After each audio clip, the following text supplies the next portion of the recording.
When it was over, Craig Basham's year-old transportation, equipment and supply business, along with the 30 people he employed, was in disarray. "We were very upset about it," he said. "There was no talking to us at all about the possibility of this ever happening. No communication at all. We were just given a phone call one morning and told there was gonna be an announcement that we'd be asked to move on, and that was all there was to it." Mr. Basham's property is one of several in the iconic working-class suburbs of Redfern and Waterloo being compulsorily acquired by the ENS government. The businesses, along with the public housing tenants in the area, are being forced out as the government pursues one of the most aggressive gentrification programs in the world right now. Under the Baird government, this traditionally blue-collar neighborhood will be turned into the highest density suburb in the country, comprised almost entirely of luxury apartment blocks.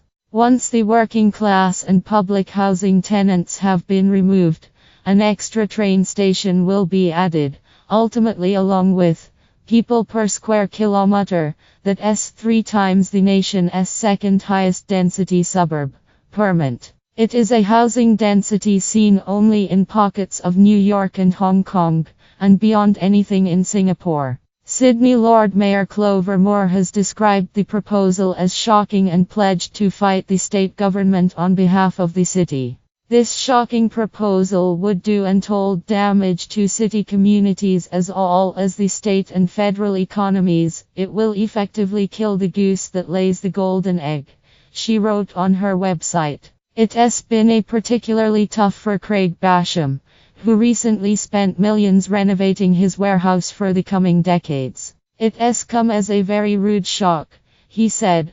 "We've got a lot of people that catch public transport to Redfern Station, walking distance from our workplace, who catch buses and get off across the road, and who live in the local area, so we're in a very difficult position. Now we have to find somewhere else to move to," he says. He's not hopeful, nor is Peter Sadaridis, the mechanic next door. He says he paid a premium for his property 30 years ago to himself the chance to ride his bike from the family home in Erskineville to work each morning. Once his property is compulsorily acquired by the government early next year, he says there's no way he will be able to set up another workshop. Even if he had the money to wage a bidding war against billionaire property developers, the government wouldn't approve a commercial license for his shop anyway. "Council will not give me a DA development application for a workshop anywhere," he said, also slamming the development application and approval process. The ENS government are gonna rezone it all to 20-story buildings. They want to zone it for me for 20-story buildings so I can make the big money selling it. We're allowed to go up to 5 stories and they're allowed to do whatever they like," he says. "They judge and jury. They can do what they like and make as much money as they like," he said. Across the road at the Waterloo Public Housing Towers, the locals are digging in to fight the government. The formidable Tent Embassy protest camp has relocated from its victorious stand at the block in Redfern to the base of the towers. It is being headed by Richard Weeks, a 61-year-old former school teacher, military veteran and public housing tenant in the area of over 30 years. 6 months ago we got a letter from the state government telling us about all the wonderful things they are doing around here.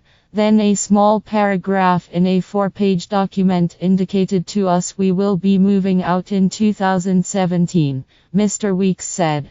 In early February it was followed by a meeting with ENS Social Housing Minister Brad Hazard, who had all his staff dressed up in pink t-shirts with love hearts on them. He said, "I am delighted to advise you today we are going to do some wonderful things in Waterloo," he said.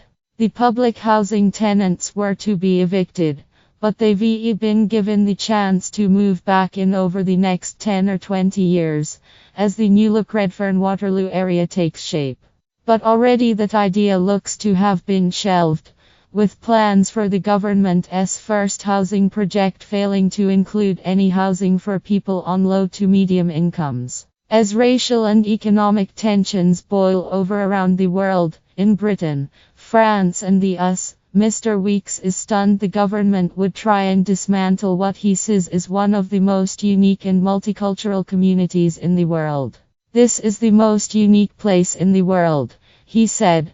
We have 27 nationalities here and we have every religion there is plus all the denominations of Christianity living in one community. Everybody here is just one community. He beams with pride when telling the story of a Muslim and a Jew who expressed their solidarity with the public housing protest recently. Yesterday a mufti, a Muslim, came down here from the prayer center and asked if could he sign the petitions with his wife. He said, "Can you give me some more sheets from the commission? I'll take them back for our friends to sign it."